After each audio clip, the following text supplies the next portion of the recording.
Fala pessoal, tudo bem? Aqui é Fernando Boelho, Dev Multitask, e vamos comentar aí o que eu achei do último Technology Radar número 28.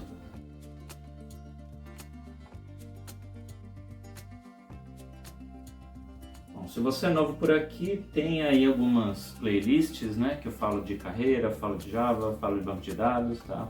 Vou deixar na descrição aí algumas sugestões, tá? Vocês dão uma olhadinha aí depois. Tá bom, então já tem um tempinho, né, que saiu o Technology Radar, né, mas como eu estava fazendo outros vídeos, aí acabou atrasando um pouco, né, mas vamos lá. Bom, o Technology Radar, assim, eu já fiz alguns reviews anteriores, tá, mas ele basicamente é um apanhado ali das principais tendências, né, do mercado do ponto de vista de uma consultoria de renome aí, né, mundial. Então, assim, é legal, assim, acho que é muito válido, né, esse relatório que eles repassam pra gente, né, inclusive tem em português, tá, que você pode receber, né, o pessoal da ThoughtWorks, eles fazem até alguns vídeos, né, comentando ali sobre o último relatório, né, então é interessante ver. Né? Não que seja uma verdade absoluta, mas que é interessante conhecer um ponto de vista, né? E esses relatórios, eles existem, né, entre as grandes empresas, tá? A diferença é que essa consultoria, ela felizmente, para a nossa sorte, ela abre para o público, né? Tá? Então, aí eu vou comentar, né, assim, ela abre e coloca, assim, comenta de várias tecnologias, né, no mundo sobre vários pontos de vistas, né, e eu vou comentar os que eu achei interessante, tá? Se você ler, provavelmente você vai achar outras coisas mais interessantes, né, enfim. Cada um vai olhar o que mais para sua área, né. Então, assim, vamos lá. Normalmente eles tentam classificar, né, algumas tecnologias ou práticas ou ferramentas, né, no que eles acham que você deve usar, né, algumas que você deve evitar, outras que eles falam que eu acho que você deve experimentar, né. E eu achei uma interessante, né, na parte ali, que eu acho que talvez o maior destaque, né, é um que eles falam para evitar o que eles chamam do Lambda Pinball, né? Então, para quem não lembra, Lambda, né, aquele serviço de nuvem, né, que existe aí nos servidores de cloud, né, que você consegue rodar a ideia de você rodar um serviço sem se preocupar com subir uma máquina inteira, né? Então, se você quiser rodar um serviço rápido, você não precisa subir uma máquina inteira, instalar as coisas, né? Então você coloca só ali sei lá, se tem um programa em Python, você coloca lá, ele vai rodar, ele sobe, executa e desaparece, né? Então você não precisa configurar uma máquina inteira só para ele deixar ele rodando, né?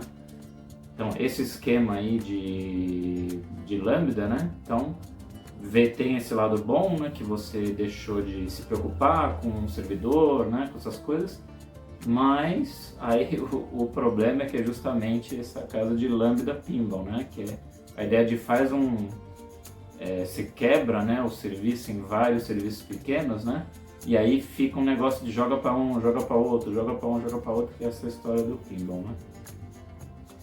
E talvez, né, de certa forma, não é exatamente isso, mas, né, um exemplo disso, tá, talvez mais simples, mas enfim, um exemplo que nem sempre Lambda é uma solução para tudo, foi o recente caso da Amazon Prime, né, que eles fizeram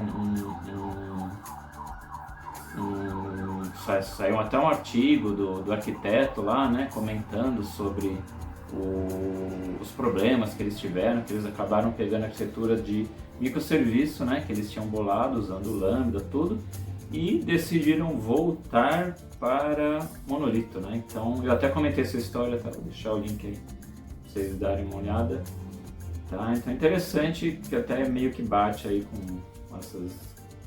com essa sugestão aí essa constatação, né, do Technology Radar, né? Aí, ó, agora ele tem uma parte lá das técnicas, né, que eu achei interessante, tá? Uma delas que eu acho que é bem importante, tá? Principalmente se você, como eu, trabalha aí com sistemas em Java, né? Que é você constantemente, né? Como ele fala, ele chama de... é para você adotar a redução de dependências, né? O que significa isso, né? Se você tem um projeto, tá? Vou dar um exemplo clássico, tá?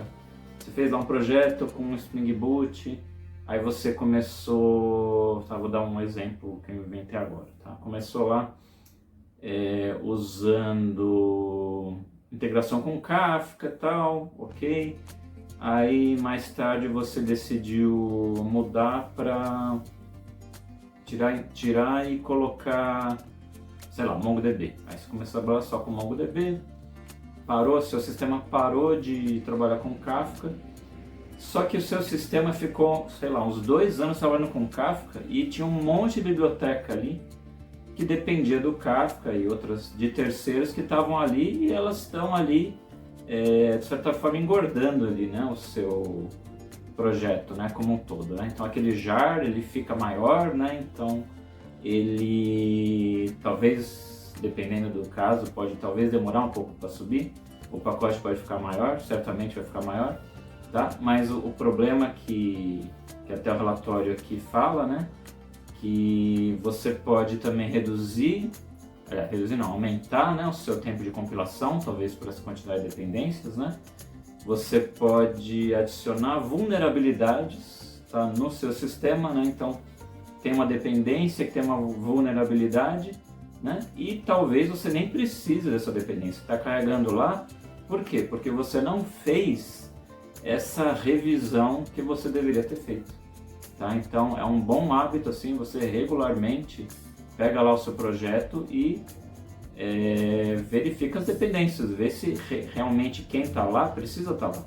Tá? Essa que acho que é a grande técnica que acho que todo projeto, né, deveria adotar. Tá? Bom, o que mais? Ele deu algumas outras sugestões aqui, né, de uma que eu achei interessante, né, de experimentar. Que ele fala para experimentar, né? Para você, como assim, tá muito grande, né? A adoção de APIs, né? Então, antigamente você não via tanta API por aí, né? E então o pessoal, né? Como assim começa a disponibilizar serviços, né? Via API, de você começar a investir em criar um front-end para sua API, né? Não só colocar lá o Swagger, a especificação ali, legal, a gente que é desenvolvedor, tudo bem, né? Mas às vezes se você quer vender um produto, é interessante você começar a investir mais nesse front-end para uma API, até para facilitar o uso, né? Assim, para divulgar ali o seu produto, né? Acho que é uma tendência que provavelmente deve crescer, né? Tá. O que mais? Outra coisa que ele falou também que eu achei interessante, né? De você avaliar, que eles chamam de análise de conectividade ao testar sua infraestrutura. Né? Então o que acontece? Imagina se você vai lá sobre um projeto, né? E então é sempre importante que é umas coisas que normalmente quem cria o sistema acaba esquecendo, né? Mas de você deixar, né, e sempre ficar validando toda essa conectividade antes de estar subindo um projeto, né? Então, você tem firewall para liberar, se todos os acessos que ele tem, se ele precisa escrever, tudo que ele precisa escrever, ele precisa ler, ele precisa integrar, né? Se tudo isso está liberado certinho, né? E maneiras, né, de você checar isso, né, quando estiver em produção, né? Então, tudo isso é importante para você avaliar aí para o seu projeto correr bem. Bom, aí outra coisa que ele fala para evitar, que é bem importante, né, que ele chamou do gerenciamento casual de webhooks, né? Então, às vezes você tem lá um sistema que você fez ou alguma coisa assim, e você, por exemplo, resolveu integrar alguma notificação no Slack, né? Então você foi lá e criou um webhook e para fazer essa integração, né? E agora, o que o pessoal deixando de fazer, né? Está deixando de tratar essa informação do webhook como algo sigiloso, porque aquilo ali é uma senha, né? Que está se integrando a um Slack de uma empresa, né? Por exemplo. Então essa integração, ela faz parte de um sigilo, né? Corporativo e tal, e muita gente não trata, né? Como deveria tratar essa questão dos webhooks, né? Então o que ele fala aí é que isso pode trazer, se alguém tiver acesso a isso, né, pode vazar dados sigilosos de empresa, então, e pode ter muito dor de cabeça com isso, né? Então, se é o seu caso, né, que você cuida dessas integrações, se você manipula esses webhooks, sai criando webhook a rodo aí, né, para tomar cuidado, tá? Principalmente quando tem nome da empresa em jogo. Ok, e aí, para terminar aqui a nossa análise, né, o que eu achei, aí ele fala ali de algumas ferramentas, né, eu achei interessante o que ele falou, claro, né, como está todo mundo falando, né, do ChatGPT, né, o Technology Radar não ia ser diferente, né, então ele fala, claro, que você deve começar a avaliar, né, para utilizar nos seus projetos, mas eu achei muito interessante a observação que ele fala, né, que ele cita lá no texto, né, que o ChatGPT ele tá saindo muito bem, como se fosse um primeiro rascunho para o seu projeto, né? Então, é mais assim para ele te ajudar a você construir, né, você começar a montar a ideia. Nisso ele se sai muito melhor do que você pedir um projeto completo para ele fazer, tá? Porque é aí que ele dá as escorregadas, né? Então eu acho que isso casou muito bem com os testes assim que eu fiz, que assim para montar uma ideia inicial, assim ele chegou a levantar uns pontos, né, que eu tinha esquecido, eu achei muito bom nesse ponto, né? Mas quando você pede alguma coisa para resultado final, aí eu já vi ele errar bastante até, né? Então acho que essa dica aí que eles falaram é muito válida, né? Então, para um rascunho inicial é legal usar, o ChatGPT é muito válido, né? Para ele te ajudar. É um ajudante seu mesmo, né? Um cara aí inteligente que vai te ajudar a pensar umas coisas que você não pensou, né? Mas para a solução final, aí já não nem tanto. Essa é a ideia. E aí ele comentou, tá, sobre uma ferramenta que eu já escutei muita gente falando bem dela, né? Que é o GitHub Copilot. Tá? Que basicamente esse GitHub Copilot faz, né? Ele tem lá, como você sabe, o GitHub, né? Tem um repositório gigantesco ali, né? De código-fonte, né? Então esse Copilot ele usa ali esse repositório junto, não é só uma busca, tá? Pelo que eu entendi, não é simplesmente uma busca de código, não. Ele vai usar junto com o IA, né? Então você vai ter um plugin lá na sua IDE, e aí ele vai pegar aquele contexto que você está trabalhando, né? E aí, junto com a IA, ele vai buscar lá no repositório do GitHub e vai te sugerir um código ali para o que você está fazendo, né? E, pelo que os comentários aí que eu escutei, tá uma ferramenta muito boa, assim, ela tá bem poderosa, né? E eu também dei uma olhada nos vídeos aí, que é o que chamam Copilot X, né? Que, assim, pareceu ser uma ferramenta bem poderosa, assim, que ele faz lá uma série de coisas, desde comentar um pull request, você dá um trecho de código, ele gera os testes unitários, né? Se você comenta lá, me explica, reject, não sei o que, aí ele te dá um texto ali explicando, né? Mas isso é integrações aí com o ChatGPT, né, também. Né? Mas assim, isso está tudo integrado lá no IntelliJ, né? Que ele mostrou ali nesse... Eu vou deixar o vídeo aí para vocês verem. É bem interessante. Né? Também pode... tem um potencial aí para ajudar bastante aí nós desenvolvedores, né? Eu só fiquei com uma dúvida, né? Que eles falaram ali que eles prometem, né? Ver que não tem problema, né? Mas assim, o que eu fiquei meio intrigado foi com a questão da licença dos códigos, né? Porque se, por exemplo, tem um monte de código-fonte lá no GitHub, né? e tem umas licenças, por exemplo, do tipo lá do GPL, né? Então, desculpa, GNU. Aí, se você, se não me engano, se alguém usa o código-fonte daquela licença, aí teria que fornecer o código-fonte também, né? E se isso está sendo usado numa empresa, então, quer dizer, eu espero que provavelmente o GitHub ele já deve ter um filtro ali interno que ele vai pegar esse código-fonte das licenças que são mais liberais, né? Como, por exemplo, acho que a mais liberal que eu conheço é a licença da Apache, né? Que você pode fazer o que você quiser. Você pode pegar o código-fonte, você pode criar um produto seu e você pode omitir o código-fonte, você pode ver o que você quiser, né? Que não tem problema. Né? Então, talvez eles tenham algum filtro aí nesse sentido. Tá? E outra coisa também que eu fiquei, talvez eu não sei se essa busca, né, que ele faz e que se ela consegue ajudar o programador de uma maneira como deveria, tá? Eu estou falando isso também porque eu não usei, né? Mas assim, eu estou pensando, por exemplo, no caso do Java, né? Então, imagina assim que hoje você tem o GitHub que tem um repositório gigante de código Java, né?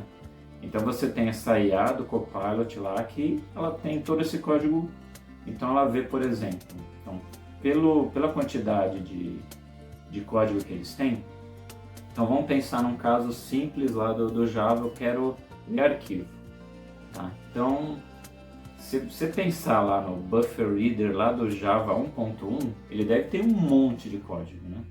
Então, desses que estão no GitHub, deve ter um monte de código que ainda está usando essa classe do Java 1.1, né?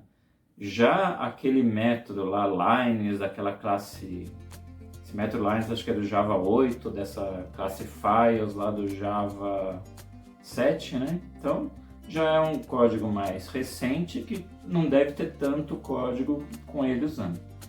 Aí, se você estiver lá no Copilot, qual dos dois será que ele vai sugerir usar, né? Se você usa ele, responde nos comentários, só que eu estou curioso.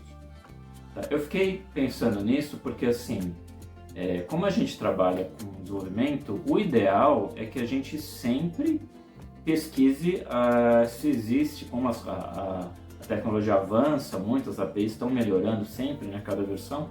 Toda vez que você precisar fazer alguma coisa, é sempre interessante você pesquisar se existe alguma maneira melhor de fazer aquilo, né? Porque se você vai lá, faz aquela busca no Stack Overflow e tal, muitas vezes você vai achar não a coisa que é mais nova, mas a coisa que é mais usada, né?